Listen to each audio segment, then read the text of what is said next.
waɗannan gidajen kusan za mu iya cewa su ne hannunsu ke iya taɓa kowa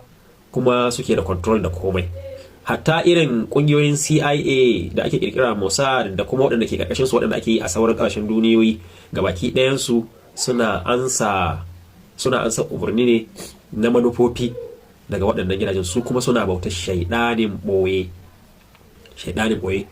wanda aka ga lokacin da Iraniyawa ke zanga-zanga ta nuna goyon bayan ga hukumar su, an ga suna ta daga Ba'al, suna kone gunkin Ba'al, wanda shi ne abin da duniyar yammatawa suke bauta, amma sai suka laɓe ƙarƙashin science da secularism. Na science ilimi ne zaunanne kuma wanda yake na waƙi'i, wanda alƙur'ani ya zo da shi ya tabbatar ta hanyar amfani da tajriba, wadda ɗaya ce daga cikin manyan hanyoyin da ake samu ilimi musamman game da abin da ya shafi duniyar jiki. To amma sai suka mai da science da secularism, wato tafkikin hukuma da addini a matsayin joka wadda za su rika domin ta ba su damar iya control. Sai zama duk wani shafi, duk wani discovery ko wani ilimi da aka gano ta hanyar kimiyya sai su tsuke ilimin su taskace shi, su hana ya zama majanan, su hana ya zama universal, sai ya zama an miƙa ma waɗancan manyan kamfanonin wannan ci gaba, sai dai duniya ta samu ta hannunsu. Wato suna restricting ɗin amfanin abun ya tafi ga al'umma,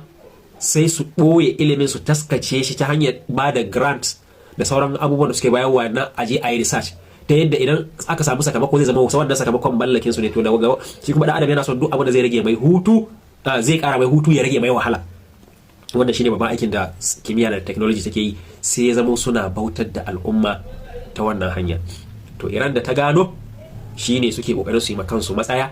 su yi makansu mafita. Su kuma sun tsani wanda zai ce ya dogara da kanshi, sun tsani wanda zai ce ya rungumi addini, domin sun san a cikin alkur'ani babban ni'imar da alkur'ani ya zo ma bil adama da shi bayan gane mahalicci shine amfani da hankali da kwakwalwa wajen bambance tsakanin ƙarya da gaskiya, wajen bambance tsakanin duhu da haske. To sun san har kesi har razmande azizi, duk wani mutum ko kuma wani daga cikin jami'an sojinmu da ya samu damar hallaka ba Amurke ko kuma kama shi tare da miƙa shi ga rukunin sojin Iran, za mu goya masa baya, za mu taimaka masa a wannan jihadi da kuɗi tare da tabbacin goyon baya daga sojinmu. Baya ga gagarumin ladan jihadi, za mu ba da babbar kyauta ta kuɗin Iran Tomans biliyan 5, wanda ya daidai da dala 30,000 ta Amurka.